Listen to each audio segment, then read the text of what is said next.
Dogodek je namenjen druženju in izmenjavi izkušenj.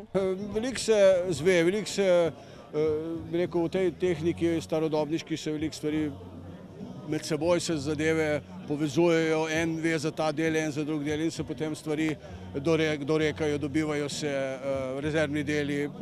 Z najstarejšim starodobnikom se je pripeljal predsednik kluba ljubiteljev starih vozil Mirnske doline Hrast Tržišče.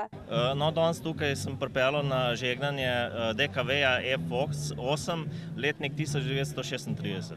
Posebno mesto so zasedla tudi črni in beli Cadillac. To je Cadillac Eldorado, letnik 1973. Sicer pa je bilo med starodobniki največ Volkswagenov, predvsem priljubljeni so bili hrošči. Tega ima tudi mirnski župan. Že 7 let imam tega hrošča, skupaj z ženo seveda. Tudi sin ima hrošča Cabrio, tako da smo postali ljubitelji starodobnikov tudi v naši družini. Na ogled so bili tudi starodobni traktorji, džipi in motorji. Letnik Horex Regena, 50-letnik. Ga imam že 20 let. Traktor je 54-letnik, je ameriške proizvodne, McCormick, Farmal. Drugače pa bolj za panoramske vožnje je. Po blagoslovu, ki ga je opravil mirnski župnik, se je kolona jeklenih konjičkov odpravila na vožnjo po 6 občinah.